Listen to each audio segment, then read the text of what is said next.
परों को खोल जमाना उड़ान देखता है कि परों को खोल जमाना उड़ान देखता है। तू जमी पर बैठकर क्यों आसमान देखता है। ठान लो तो जीत है, मान लो तो हार है। तो आज हमारे बीच नीट क्वालिफाई 2024 क्वालिफाई करने वाली छात्रा हमारी बहन नित्या सिंह हम सभी के बीच मौजूद हैं। और आज ये हमको ये बताएंगी कि इनका संघर्ष कैसा रहा एक MBBS में एडमिशन लेने तक का। इन्होंने लाइफ में क्या संघर्ष किए, कैसी इनकी जर्नी रही। और नीट के जो नए बच्चे हैं जो नीट क्वालिफाई करना चाहते हैं, पढ़ाई करना चाहते हैं, MBBS डॉक्टर बनना चाहते हैं, उनके लिए क्या संदेश रहेगा। और इनके जो नीट में 675 नंबर आउट ऑफ 720 में से 675 नंबर, जो कि बहुत ही आउटस्टैंडिंग परफॉर्मेंस इन्होंने दी है। इस समय MBBS कर रही हैं अयोध्या मेडिकल कॉलेज से। तो कहीं ना कहीं से इन्होंने बहुत अपने जीवन में बड़ा संघर्ष किया होगा। तो आइए इनकी कहानी जानते हैं। तो नित्या जी, आपका पहली चीज तो बहुत बहुत स्वागत है हमारे चैनल में। हमेशा मैं वीडियो बनाता रहता हूँ, आज आपसे मुलाकात की। हमें सबसे पहले आप ये बताइए कि आपके मन में MBBS डॉक्टर बनने की इच्छा कब से जागी? मतलब स्टार्टिंग में तो ऐसा नहीं होता है, सबको बचपन से डॉक्टर ही बनना होता है। जी। जैसे जैसे बड़े होते रहते हो चीजें चेंज होती रहती हैं। तो मैं 10th का एग्जाम दिया था, तब मेरे एक्चुअली साइंस में कम मार्क्स आए थे, मैथ में ज्यादा मार्क्स आए थे। पर फिर भी पता नहीं क्यों मैंने PCB चूज किया, स्ट्रीम 12th में चूज की। फिर जब मैंने 12th तक का एग्जाम दिया तब भी कुछ ऐसा था नहीं कि मतलब डॉक्टर बनना है या कुछ भी। उस टाइम तक तो था कि हाँ बायोटेक में कुछ करना है, साइकोलॉजी में करना है। जी। पर फिर जब 12th में पहुंची मैं, तब ऐसा लगने लगा कि हाँ मतलब इस स्ट्रीम की सबसे बेस्ट फील्ड जो है, जिसमें सबसे ज्यादा कंट्रीब्यूट कर सकते हो सोसाइटी में, वो मतलब मेडिकल फील्ड ही होती है। काफी अच्छी फील्ड है, मतलब काफी डिमांडिंग फील्ड भी है, मतलब काफी हार्ड वर्किंग फील्ड भी है। लेकिन हाँ थोड़ी अच्छी फील्ड है। तो उस टाइम मुझे लगा कि हाँ नीट की प्रिपरेशन की जा सकती है। बहुत अच्छा आपने बताया। तो सबसे पहले आपका जो सब्जेक्ट था, आपने PCB बताया, तो इनमें सबसे अच्छा सब्जेक्ट आपका कौन सा था PCB में? मुझे तो फिजिक्स ही सबसे अच्छी लगती थी। मतलब तो लोगों को जनरली बायो अच्छी लगती है, बट जब मैंने नीट की प्रिपरेशन स्टार्ट की मेरे हमेशा बायो में ही कम नंबर आते थे, तो मुझे तो सबसे बढ़िया फिजिक्स लगती थी। तो आपने तैयारी कैसे शुरू की और कहाँ से शुरू की और क्या माइंड में आया, किस समय आपने शुरू किया तैयारी? 12th के बाद तैयारी शुरू की आपने? हाँ, क्योंकि 11th-12th में कोविड था, तो कुछ पढ़ाई लिखाई हुई नहीं थी उस टाइम पे। तो क्या तैयारी, मतलब नॉर्मल मैंने किताबें भी नहीं खोली थी, एकदम नई थी सारी किताबें। 11th में कुछ भी नहीं पढ़ा था। तो 12th के बाद ही मैंने प्रिपरेशन स्टार्ट करी थी। कोटा गई थी मैं। अच्छा। तब मैंने प्रिपरेशन स्टार्ट। कोटा आप किस सन में गई? किस सन में? 2023 में गई थी मैं। अच्छा, तो किस अटेम्प्ट में आपने कितने अटेम्प्ट लगे आपको नीट? 2 अटेम्प्ट्स लगे। दूसरे अटेम्प्ट में आपने परीक्षा जो है नीट की पास कर ली। तो आपको तो बहुत बहुत बधाई है। तो आप बहुत ही सेकंड अटेम्प्ट में इतनी बड़ी परीक्षा पास करना आसान नहीं होता है।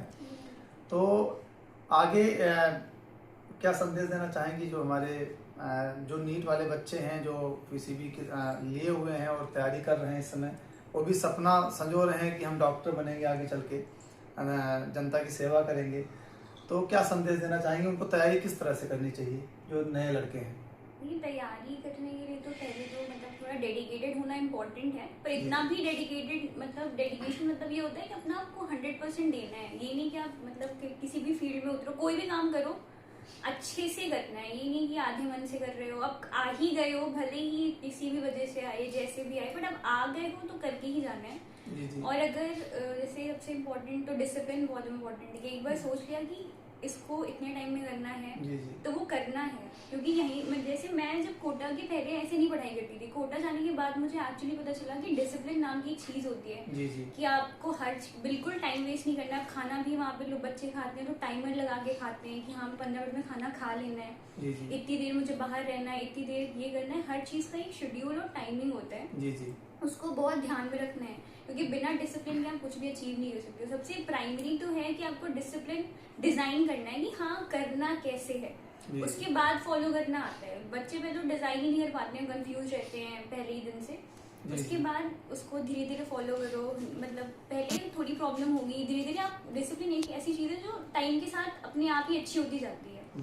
तो यही सबसे मेन डिसिप्लिन है। दूसरा डेडिकेशन बहुत इम्पोर्टेंट है कि हाँ कोई चीज सीखनी है डिटर्मिनेशन, तो हाँ डिटर्मिनेशन, जी डिटर्मिनेशन बहुत इंपॉर्टेंट है, और नेवर गिव अप क्वालिटी बहुत इंपॉर्टेंट है, कि मतलब हार तो माननी ही नहीं है। कुछ नहीं आ रहा है तो ये मानो ही मत कि मुझे नहीं आता है, जी जी। बिल्कुल मतलब मानो, आपको खुद को पता होना चाहिए कि नहीं आता है, लेकिन ऐसे मत मानो कि मुझे तो कभी आ ही नहीं सकता, या ये तो मेरा वीक पॉइंट है, या ऐसा ऐसा कभी दिमाग में अगर ले आए आप, जी जी। फिर आप कितना भी मेहनत करो वो वीक पॉइंट ही रह जाता है, मैंने बहुत देखा है। और आप हमें ये बताइए, बहुत अच्छा आप संदेश दे रही हैं, निश्चित रूप से जो नीट के बच्चे हैं उनको बहुत फायदा मिलेगा इस संदेश से। तो हमें आप एक चीज़ ये बताइए कि आप फर्स्ट अटेम्प्ट में आपका कितना नंबर आया था? मेरे 510।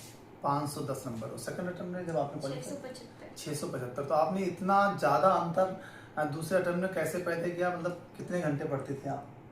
नहीं पढ़ती तो मैं दोनों ही साल में थी, ऐसा नहीं है, लेकिन जैसे पहले साल में क्या था, ज़्यादा मेहनत थी बहुत ज़्यादा, क्योंकि जैसे मैंने बताया कि 11th-12th में मैंने बिल्कुल पढ़ाई नहीं करी थी, और बिल्कुल स्टडी की उतनी हैबिट नहीं, छूट चुकी थी कोविड की वजह से। तो जब फर्स्ट ईयर में मैं गई तो वहाँ अडेप्ट करने में भी टाइम लगता है, कोटा का माहौल, कोटा का जी। खाना, और मतलब क्या ही बोलूँ मैं, वहाँ पे बहुत सारी चीज़ें होती हैं, जी जी। तो उसमें भी टाइम लगता है। फिर 3 सब्जेक्ट एक साल में मास्टर कर लेना वो तो किसी के लिए भी पॉसिबल बात नहीं है। तो मेरा केमिस्ट्री बहुत वीक रह गया था, जी। मतलब अगर मैं बोलूँ तो मेरे शायद 140 करीब फिजिक्स में पहली अटेम्प्ट में मार्क्स आए थे, 130 ऐसे कुछ आए थे। जी जी। और बायो में भी लगभग 310-320 नंबर आए थे, और सबसे कम मेरे 50-60 नंबर सिर्फ केमिस्ट्री में आए थे। तो अब अंतर देखो। और सेकेंड अटेम्प्ट में मेरे 176 नंबर आए थे केमिस्ट्री में, सिर्फ एक क्वेश्चन मैंने छोड़ा था, वो भी गलत नहीं हुआ था मेरे एक भी क्वेश्चन, वो तो मैंने छोड़ दिया था, जी जी। तो मेरा 4 नंबर कट गया। तो मेरा ऑलमोस्ट फुल मार्क्स आए थे केमिस्ट्री में दूसरे अटेम्प्ट में। मतलब सिर्फ केमिस्ट्री एक ऐसा सब्जेक्ट है जिसने मेरा सिलेक्शन कराया है, बाकी दोनों में मैंने अच्छा पहले साल में ही कर लिया था। तो हमें आप ये बताइए कि इतने आपने 2 साल प्रिपरेशन की, आपने इतनी बड़ी परीक्षा पास की, उन 2 सालों में आपको कभी ऐसा लगा कि आप जो है बैकफुट पे आ रही हैं, आपको आप प्रिपरेशन करने में समस्याएं आ रही हैं, या फिर और आप? क्या, अरे बहुत कोटा में तो हर टेस्ट के बाद लगता है कि अरे ये क्या हो गया, ये क्या हो गया, पर मैं मानती कभी नहीं थी। मतलब कि आपका हमेशा हाँ, मनोबल, जो आपका डिटर्मिनेशन था और जो आपका अनुशासन था पढ़ाई के प्रति, वो डेडिकेशन था, वो बहुत ही ज़्यादा हाई लेवल का था। तो आपने इतनी बड़ी परीक्षा इतनी आसानी से पास कर ली, और आप आज एमबीबीएस कर रही हैं, और नए जो बच्चे हैं जो नीट की तैयारी कर रहे हैं उनके लिए आप एक प्रेरणा स्रोत बन चुकी हैं। तो बहुत ही, और कुछ संदेश देना चाहेंगे हमारे मतलब जो नए छात्र हैं? क्योंकि मैं भी हमें एक सवाल और बताइए, इस जर्नी में आपके साथ आपका सहयोग किस किसने किया, और आपके पीछे कौन था जो जिससे आपने इतना बड़ा अचीवमेंट हासिल किया? ये बहुत इंपॉर्टेंट सवाल है आपके लिए। देखिए सबसे जो इनिशियली होते हैं वो तो पेरेंट्स ही होते हैं, जो हर चीज़ जैसे बचपन से हमेशा मतलब जो बेसिक एजुकेशन होती है वो पूरी पापा ने ही दी है मुझे। क्लासेस मतलब हर सब्जेक्ट पढ़ाया उन्होंने मुझे, चाहे जी। हिंदी, इंग्लिश, सोशल स्टडीज़ या साइंस, मैथ, कुछ भी हो। जी तो पहले तक कोई भी कोचिंग नहीं करी है मैंने, अगर एक आध कभी करी हो तो भले ही, पर मेन जो पढ़ाते थे मुझे पापा ही पढ़ाते थे। और मम्मा, ऑब्वियसली मम्मा बहुत इंपॉर्टेंट है भाई लाइफ में, एंटरटेनमेंट के लिए और हर चीज़ के लिए, और एक निगरानी रखने के लिए बहुत इम्पोर्टेंट है मतलब। और बाकी मेरी फैमिली, मतलब मैं बहुत ब्लेस्ड हूँ कि मुझे बहुत ही अच्छी फैमिली मिली है, जैसे कि बहुत ही अच्छे भैया मिले हैं मुझे। और नहीं सच में बहुत, मतलब मैं सच में बहुत ब्लेस्ड हूँ कि मेरी इतनी अच्छी फैमिली है, जो इतनी सपोर्टिव है, जो इतनी हैपनिंग है, जो जिसके साथ हमेशा मैं रहती हूँ। तो इतना अच्छा लगता है मुझे। सब मेरा सबसे अच्छा मोमेंट वही होता है जब मैं सारी फैमिली इकट्ठा हो, सब लोग बैठे हुए हों, वो चीज़ सबसे नाना। अच्छी है। हाँ, और नाना की साइड का तो मैं क्या ही बोलूँ, वहाँ मैं सबसे बड़ी मतलब बच्ची हूँ घर की, तो मैं कुछ भी करती हूँ एक एग्जाम्पल सेट हो जाता है कि हाँ बाकी के बच्चों को भी यही फॉलो करना है। तो जी। वहाँ का एक अलग टाइप का होता नहीं है कि आपके ऊपर प्रेशर कह लो, या बहुत सारी उम्मीदें होती हैं आपसे कि आपको अच्छा करना है, और इतना मुझे इतना ज़्यादा प्यार मिला है, मतलब मैं बिल्कुल भी, निश्चित रूप से। हाँ बहुत ज़्यादा, मासी लोग, नानी, नाना, मामा, मतलब इतना प्यार मिला है कि मैं उसको कभी भी मतलब एक्सप्रेस नहीं कर सकती वर्ड्स में। तो वही है कि सबसे इम्पोर्टेंट जो मॉरल सपोर्ट है वो फैमिली का ही होता है। उस वही आपको रोकता है कि आप किसी गलत रास्ते पे ना जाएं, या आप हमेशा सही करें, क्योंकि आपको देखने वाले बहुत लोग हैं, आपकी केयर करने वाले बहुत लोग हैं। तो इस वजह से मतलब फैमिली और पेरेंट्स तो बहुत ज़्यादा, सबसे ज़्यादा, और टीचर्स तो ऑब्वियसली लाइक बेस तो टीचर्स ही बनाते हैं। कोटा के निश्चित रूप जितने से। भी टीचर्स हैं उसमें बहुत ही अच्छे टीचर्स हैं, मैं क्या ही बोलूँ, मतलब जो उन्होंने मुझे पढ़ा दिया है वैसा मुझे शायद कभी दोबारा मिलेगा ही नहीं। मेरे फेवरेट हैं AKG सर, बहुत मेंशन करना चाहूँगी कि वो बैठे बैठे पूरी बॉटनी पढ़ा देते थे, वो कभी चौक भी नहीं उठाते थे, और ऐसा पढ़ाते थे एकदम दिमाग में छप जाता था। तो वो टीचर्स? मैंने तो निश्चित रूप से इतनी बड़ी सफलता पाने के लिए तो कई लोगों का साथ होना बहुत ही ज़रूरी है। बिना उनके साथ के कुछ नहीं हो सकता। पेरेंट्स और आपके फैमिली बहुत अच्छी आपको मिली, इसके लिए आपको बहुत बहुत बधाई। आजकल संस्कार मिलना बहुत ही मुश्किल होता है बच्चों को। आपको इतने अच्छे संस्कार मिले, इतना अच्छा आपको मोटिवेशन मिला, तो उसके लिए बहुत बहुत बधाई और बहुत बहुत धन्यवाद आपका। निश्चित रूप से आपने बहुत बड़ी परीक्षा पास की। आपको बहुत बहुत शुभकामनाएं आगे आपके उज्जवल भविष्य के लिए। जो भी संदेश देना चाहती हूँ आप आगे हमारे जो नए बच्चे हैं उनको दीजिए आप। MBBS कैसा रहा आपका? जैसे MBBS में एडमिशन करते टाइम तो बहुत लगता है कि हाँ सब कुछ यहीं पे ख़त्म हो गया, मतलब जी। बहुत बड़ी अचीवमेंट है। वो अचीवमेंट होती भी है क्योंकि एक मेन कॉम्पिटिटिव एग्जाम जो है वो UG ही होता है, फिर उसके बाद PG आता है 5 साल बाद, पर UG सबसे ज़्यादा इंपॉर्टेंट होता है। जी जी। तो लेकिन मैं ये बताना चाहूँगी कि जो MBBS भी है वो भी कोई ऐसा मतलब बहुत इजी फील्ड नहीं होता है, बहुत मुश्किल होती है। पर हाँ आप ये मान सकते हैं कि नीट के बाद थोड़े दिन स्टार्टिंग में प्रॉब्लम्स आती हैं, थोड़ा मतलब वैसे सीनियर जूनियर इंटरेक्शन में थोड़ा सीनियर से वो डर लगता है स्टार्टिंग में, पर आफ्टर अ टाइम सब कुछ बहुत सही हो जाता है। और थोड़ा थोड़ा पढ़ाई करते रहना चाहिए क्योंकि एंड में बहुत प्रेशर आ जाता है, तो यही मेन होता है उसमें, क्योंकि सिलेबस तो बहुत ज़्यादा है। और MBBS का जो पासिंग है वो भी बाकी की फील्ड से के क्राइटेरिया से थोड़ा ऊपर होता है, तो इस वजह से थोड़ा MBBS तो में हमें मतलब आखिरी में एक बात आप ये बता दीजिए कि जो नए बच्चे हैं उनको जो है तैयारी करने के लिए कितने घंटे पढ़ने चाहिए और क्या पढ़ना चाहिए, थोड़ा शॉर्ट में, जिससे बच्चे आराम से समझ सकें। घंटे का तो ऐसा कुछ होता नहीं है वैसे, अगर मतलब मिनिमम कितने जित हो सके, जैसे कुछ बच्चे होते हैं जो जल्दी कवर कर लेते हैं, कुछ बच्चे होते हैं जिनको टाइम लगता है, बिल्कुल। तो घंटे का कोई ऐसा मतलब ऐसा प्रॉपर स्ट्रिक्टनेस नहीं होती है, अपने हिसाब से देख लें। बाकी मैं जो करती थी वो बता देती हूँ। जैसे मेरी क्लासेस होती थी 6:45 to 2, मतलब ये मेरी एलन की क्लासेस होती थी। फिर मैं 2 बजे खाना वाना खा के 2:30 बजे लगभग सोती थी और 3:30 उठ जाती थी। मतलब 3:30 उठ जाती थी तो उठ जाती थी, ये नहीं कि 4 बजे उठ गई, कभी 5 बजे उठ गई, ये नहीं, कभी भी नहीं करती थी मैं। जैसे बिस्तर से उठी तुरंत बुक साइड में रखती थी, मैं तुरंत किताब खोल के पढ़ने लग जाती थी, लाइट जला के सोती थी। तो जैसे मैं होमवर्क जो मिलता था एलन में और जो रिविजन डेली रिविजन होता था वो मैं 2 घंटे में कवर कर लेती थी 5:30 तक। फिर 5:30 बजे मैं स्नैक्स के लिए जाती थी, वो नीचे जाती थी मेस में, फिर वापस आती थी तो लगभग 6 बजे मैं पढ़ने बैठती थी वापस से। तो जो प्रीवियस रिवीजन है वो करती थी, जो टॉपिक मेरा वीक है, जो मुझे लगा जहाँ पे थोड़ा हार्डवर्क और करना है, उसको कवर करती थी खाने के टाइम तक 8:30 बजे तक।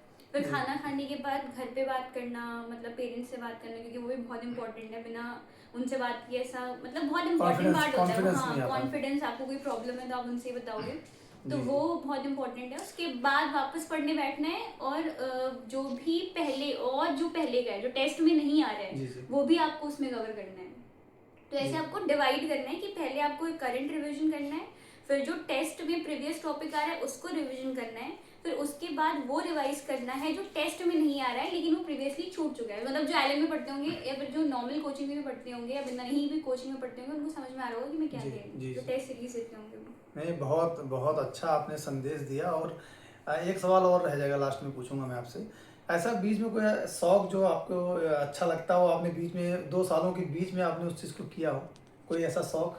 नहीं, कोटा जाके तो सारे शौक छूट जाते हैं मुझे लगता है कुछ भी करने का टाइम रहता है। इन सब चीज़ों लेकर मुझे एक लाइन याद आती है। वैसे मैं थोड़ा कविता भी करता रहता हूँ, शिक्षक हूँ पेशे से और कविताएं भी बोलता रहता हूँ। तो स्वयं श्रीवास्तव जी की मुझे एक लाइन याद आती है, आपके ऊपर सटीक बैठेगी कि मुश्किल थी संभलना ही पड़ा घर के वास्ते, कि मुश्किल थी संभलना ही पड़ा घर के वास्ते, फिर घर से निकलना ही पड़ा घर के वास्ते, फिर घर से निकलना ही पड़ा घर के वास्ते। मजबूरियों का नाम हमने शौक रख दिया, कि मजबूरियों का नाम हमने शौक रख दिया, हर शौक बदलना ही पड़ा घर के वास्ते, हर शौक बदलना ही पड़ा घर के वास्ते। तो आपका बहुत बहुत बहुत बहुत धन्यवाद बहन नित्या।